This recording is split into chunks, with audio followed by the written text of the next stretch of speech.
The Imitation of Christ by Thomas à Kempis, Part 29, Book 3, the 51st Chapter. When we cannot attain to the highest, we must practice the humble works. The voice of Christ. My child, you cannot always continue in the more fervent desire of virtue, or remain in the higher stage of contemplation.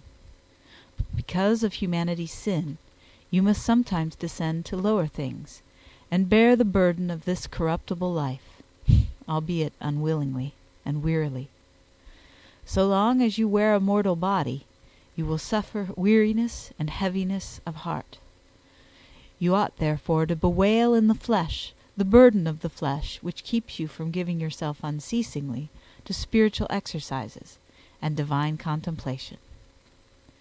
In such condition, it is well for you to apply yourself to humble outward works, and to refresh yourself in good deeds, to await with unshaken confidence my heavenly visitation, patiently to bear your exile and dryness of mind until you are again visited by me, and freed of all anxieties.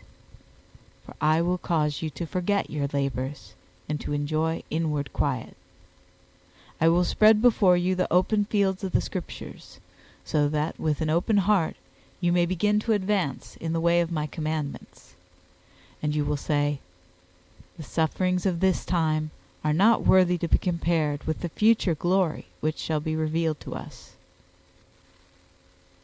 The 52nd Chapter. A man ought not to consider himself worthy of consolation, but rather deserving of chastisement. Lord, I am not worthy of your consolation, or of any spiritual visitation.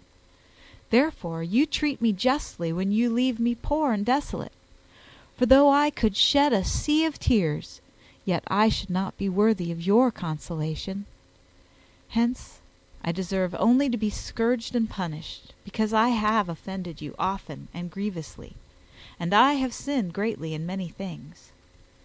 In all justice, therefore, I am not worthy of any consolation.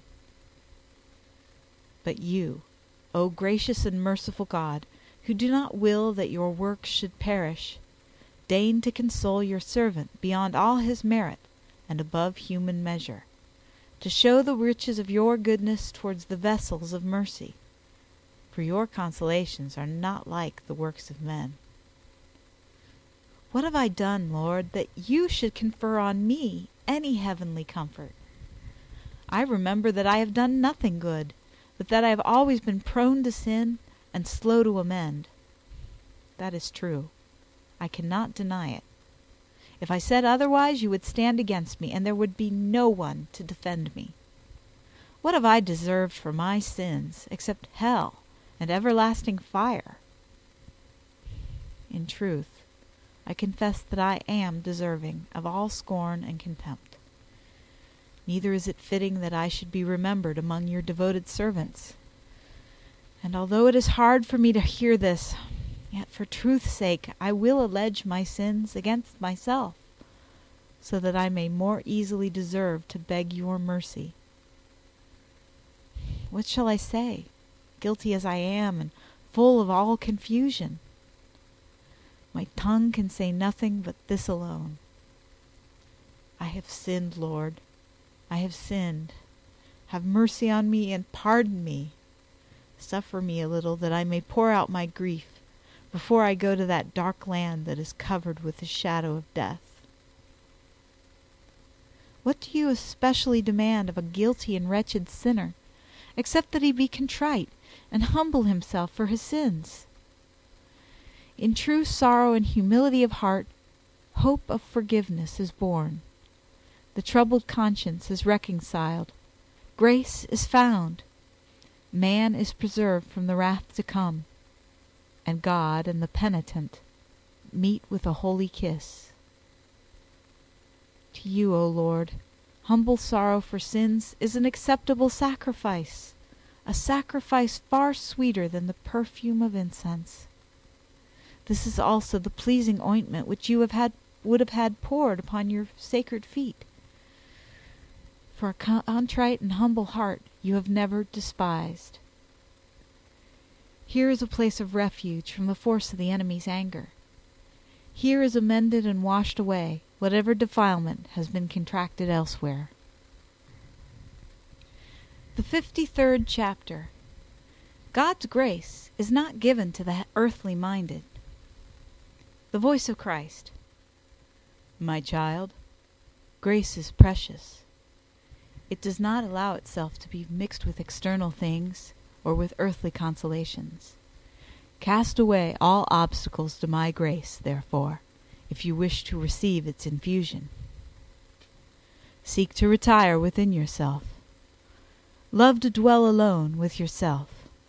Seek no man's conversation, but rather pour forth devout prayer to God, that you may keep your mind contrite and your heart pure. Consider the whole world as nothing. Prefer attendance upon God to all outward occupation, for you cannot attend upon me and at the same time take delight in external things. You must remove yourself from acquaintances and from dear friends, and keep your mind free of all temporal consolation. Thus the blessed Apostle St. Peter begs the faithful of Christ to keep themselves as strangers and pilgrims in the world. What great confidence at the hour of death shall be his who is not attached to this world by any affection. But the sickly soul does not know what it is to have a heart thus separated from all things, nor does the natural man know the liberty of the spiritual man. Yet, if he truly wishes to be spiritual, he must renounce both strangers and friends, and must beware of no one more than himself.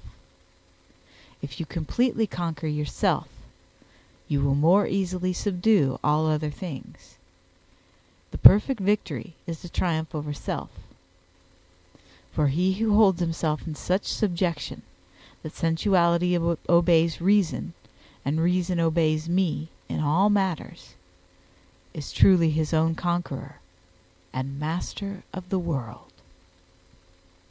Now, if you wish to climb to this high position, you must begin like a man, and lay the axe to the root, in order to tear out and destroy any hidden unruly love of self or of earthly goods. From this vice of too much self-love comes almost every other vice that must be uprooted.